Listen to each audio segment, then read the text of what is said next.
एक बार रमन जब अपने ऑफिस से आ रहा होता है, अरे पल पल न माने टिंकू जिया, अरे टिंकू जिया, अरे मेरा जिया, आज इश्क का मंजन चखूंगा पिया। गड्डी जाती अच्छा लगा मार दी। तभी घर पहुंचने से पहले ही उसकी गाड़ी अचानक खराब हो जाती है।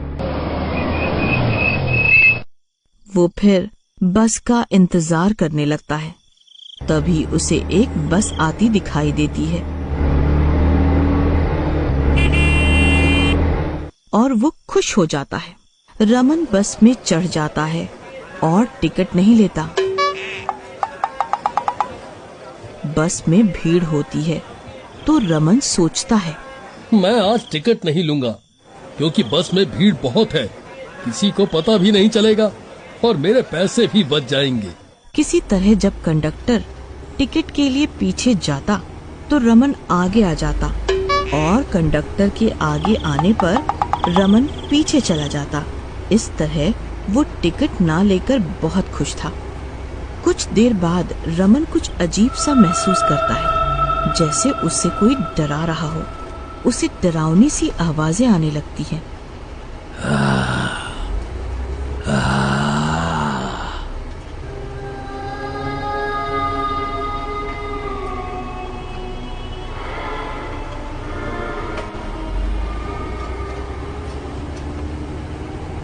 कुछ देर बाद बस एक स्टैंड पर रुकती है। तब रमन उस बस के ड्राइवर से पूछता है, मुझे इस बस में डरावनी सी आवाजें क्यों आ रही थीं? ऐसा क्या है इस बस में? ड्राइवर उसे बस कंडक्टर की कहानी बताता है। इस बस में एक बार एक कंडक्टर को मार दिया गया था। किसने और क्यों मारा उसे? ये उन दिनों की बात है जब उस दिन हमारी बस हिमालय की तरफ जा रही थी। रात बहुत हो गई थी, सर्दियां भी बहुत थी। उस टाइम तो कोहरे से धुंधला धुंधला सा दिखाई दे रहा था। तो हम दोनों उस दिन बस को धीरे धीरे चला के ले जा रहे थे। तभी 4 आदमी आतंकवादी इस बस में चढ़े। लाओ, आप अपनी टिकट के पैसे दो। कंडक्टर ने जब टिकट के पैसे मांगे तो उन्होंने देने से मना कर दिया और इस बात पर कंडक्टर की उनसे लड़ाई हो गई। सब बहुत गुस्से में थे। जाओ उतरो हमारी बस से, हम आप लोगों को इस बस में नहीं बैठाएंगे। क्यों नहीं बैठाओगे? हम इसी बस में बैठ कर जाएंगे। तुझे जो करना है कर ले। क्या करोगे तुम मेरा? मुझे मारोगे क्या? ज्यादा बकवास ना कर, वरना ये चाकू देखा है, एक बार में आर या पार। चुपचाप जा यहाँ से, वरना मारा जाएगा। हमसे मत उलझ। चल चल, ये धौंस किसी और को दिखाइयो। अभी के अभी उतरो यहाँ से, वरना पुलिस को बुला देंगे। अभी तुम गुंडे हो गए अपने घर के, यहाँ डराने की जरूरत नहीं है। गर्मा गर्मी में बहस छिड़ जाती है और नौबत हाथापाई तक पहुँच जाती है। बस रोको, ये आतंकवादी बस में घुस आए हैं और बिना टिकट लिए ही बैठना चाह रहे हैं। अगर बस रुकी तो तुम सब के सब मारे जाओगे। ये बस अब हमारे अंडर है, बस नहीं रुकनी चाहिए। ये सब देख के बाकी की सवारियां परेशान हो जाती हैं और चिल्लाने लगती हैं, क्योंकि उन्हें अपनी जान का खतरा दिखने लगता है। ड्राइवर सोच में पड़ जाता है कि बस रोकेगी नहीं, क्योंकि टिकट के पैसों से ज्यादा जरूरी सवारियों की जान थी। मारपीट में गुस्से में आतंकवादियों ने उस कंडक्टर को चाकू से मार दिया। तब से वो अब भूत बन गया।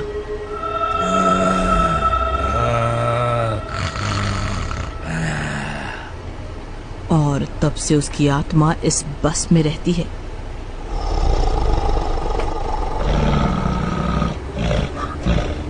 और उन आतंकवादियों का इंतजार करती है।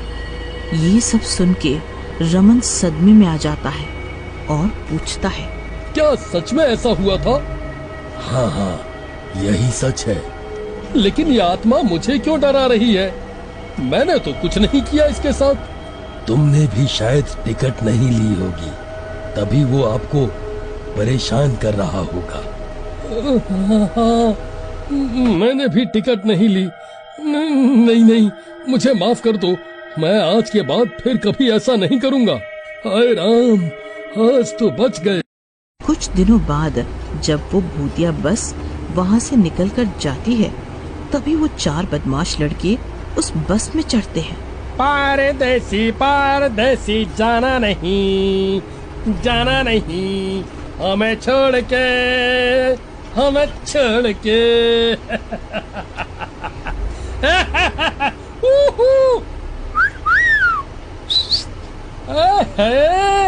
और बस में बड़ा ही शोर शराबा करते हैं, हंसते हैं और सबको परेशान भी करते हैं।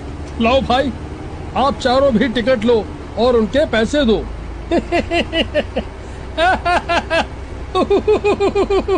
कहते हैं पैसे चाहिए। भाइयों, इस कंडक्टर को देखो तो सही, बड़ा आया टिकट देने वाला।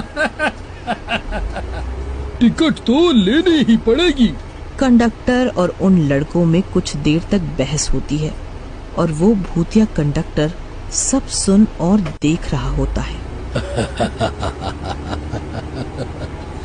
आज मेरे शिकारी मेरे हाथ से मारे जाएंगे। और उस भूतिया कंडक्टर की आत्मा उस कंडक्टर के अंदर घुस जाती है। उसकी आंखें एकदम लाल लाल, मुंह बड़ा भयंकर और बड़े बड़े दांत और नाखून होते हैं। चेहरा बहुत ही डरावना हो जाता है और वो अपने भूतिया रूप में आ जाता है। ये सब हम क्या देख रहे हैं? ये क्या है? ये तो कोई भूत है। ये तो हमें मार ही डालेगा।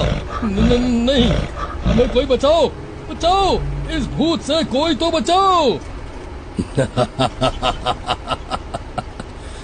याद करो वो दिन जब तुम सब ने मुझे इसी बस में बारी बारी से चाकू से मारा था।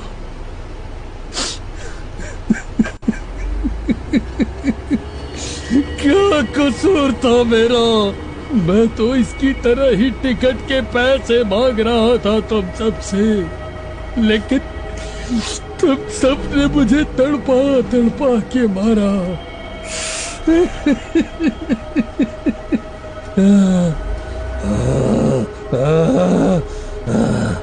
आज मैं तुम्हें जिंदा नहीं छोड़ूंगा। नहीं नहीं, ऐसा मत करो, हमें माफ कर दो। हम फिर कभी भी ऐसा नहीं करेंगे। अब तुम सब मुझसे बचकर कहाँ जाओगे?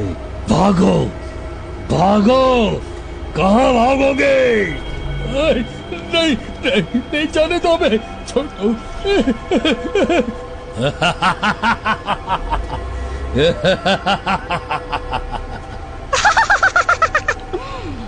बस चलती रहती है और भूत उन बदमाशों का पीछा नहीं छोड़ता, उनको बहुत मारता है। नहीं नहीं, अब हमें छोड़ दो। हम अब से किसी के साथ भी ऐसा कुछ नहीं करेंगे।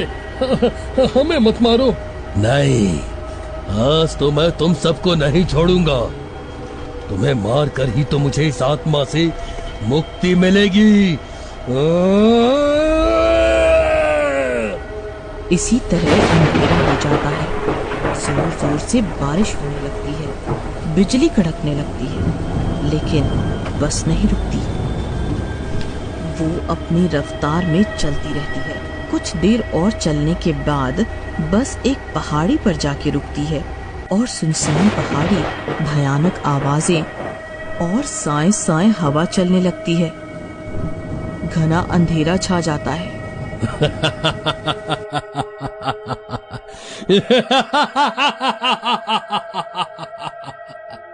और उस भूतिया कंडक्टर की आत्मा उस बस कंडक्टर के शरीर को आजाद कर देती है और वो बस कंडक्टर भी बहुत खुश होता है और वो बस भी भूतिया कंडक्टर की आत्मा से मुक्त हो जाती है और सभी बहुत खुश होते हैं।